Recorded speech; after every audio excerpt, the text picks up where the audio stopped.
এক সময় যে কথার আগে হাত তুলতো সে এখন গালি শুনলেও মুস্কি হাসি দেয়। তো বন্ধুর একদিন তাকে জিজ্ঞেস করে, কিরে নেতা, তুই না কথা বলার আগে হাত তুলতি? তখন সে বলে, পাগল ছিলাম তখন তুলেছি, বুঝতে পেরেছি ওই জগতে কিছু নাই, আল্লাহর প্রেমের ধৈর্যের জগতে অনেক বড় নিয়ামত আছে। এত বড় বড় সফল ব্যক্তি যদি ছোটবেলায় লাথি খাইতে পারে, আপনি পারবেন না কেন? আর সবার কথা বাদ দেন, ও নবী, আপনি শুধু একবার বলতেন জিবরাইল উল্টাই দিত, আপনি বললেন না কেন? নবী রাহমাতুল লিল আলামিন বলে, পাওয়ার থাকার পরও যে পাওয়ার দেখায় না সে তো সত্যিকার পাওয়ারফুল ব্যক্তি। সুবহানাল্লাহ। যার হাসে কিছু নাইতে হবে, দেখ চিনস না এখন এর নাম জানোস না, আর বা ফোন চিনস না, যার তো নাইতে হবে। আর যার থেকে আছে, যার থেকে পাওয়ার আছে সে কি চুপ। যার থেকে সত্যিকার ক্ষমতা থাকে সে কখনো কথা বলে। আপনাকে গালি দিল, আপনি উল্টা গালি দিলেন, ধৈর্য ধরলেন।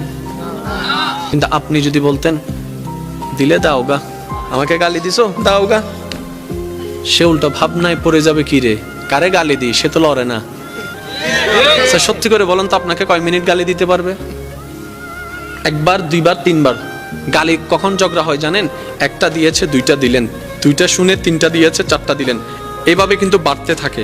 এবার সে আপনাকে একটা দিল, আপনি হাসলেন, সে দ্বিতীয়বার দিল, আপনি হাসলেন, সে তৃতীয়বার দিল, আপনি হাসলেন, শেষ পর্যন্ত সে নিজে লজ্জা পেয়ে ওখান থেকে চলে যাবে। চতুর্থ গালি আপনাকে দিতে পারবে না, সে যদি আকলওয়ালা হয়। আর আপনি আমি বোকামি করি কি, হে কি হইছ তুই আরে মারি দি, মারি দাও না করে পুলিশ আইরা আরো ধরিলে যার গুই তা হইলাম না, আয় তো ন দিতে দিয়ে দে, ওদের মাঝি হনে ওদের আয়, ওদের তুই চল। আমি কি বুঝাতে পারছি কথা? আফটার অল আমরা নিজেরাই নিজেদের ক্ষতি করছি। যদি আমরা ইসলামের ফর্মুলাগুলোকে একটু ঠান্ডা মাথায় মাথায় বসাইতে পারি, সফলতা আপনার কাছে, সফলতা আপনার কাছে। আপনি কি দরকার আপনার? আমি প্রায় সময় বলি, আজকেও বলছি, কি দরকার আপনার যেটা আপনার রবের কাছে নাই?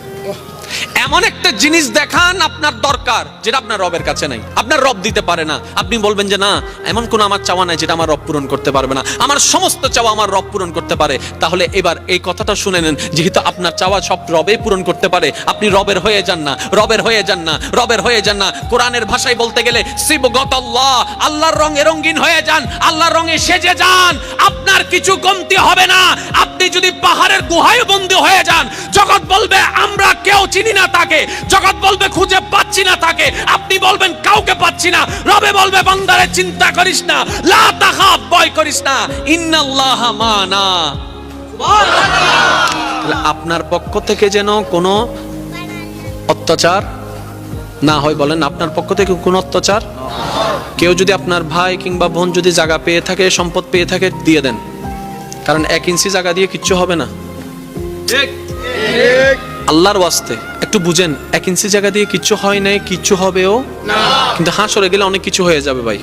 তো সুতরাং ওইখানে যাওয়ার আগে যত মামলা আছে এখান থেকে সব শেষ করে নেন, ঠিক না ভাই? ঠিক। কারণ আল্লাহর পাল্লায় পড়লে কিন্তু খবর আছে, আল্লাহর বিচারের পাল্লায় পড়লে খবর আছে। আর সবচেয়ে মজার কথা কি জানেন? কোন বান্দা যদি নিজে থেকে চায় আমি পরিবর্তন হব, সে ছেলে হোক কিংবা মেয়ে হোক, সে যদি অন্তর থেকে সে যদি এতটুক চায় আমি পরিবর্তন হব, আল্লাহ পাকও তাকে পরিবর্তন হওয়ার জন্য সাহায্য করেন। সুবহানাল্লাহ। কত বেনামাজ এখন নামাজি হয়েছে জানেন?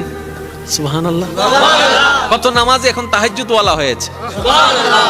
হাজার হাজার আছে। এক সময় নেশা করতো এমন ছেলে, এখন 5 ওয়াক্ত নামাজি হয়েছে এমনও আছে। সুইসাইড করতে গিয়ে ফেরত এসেছে।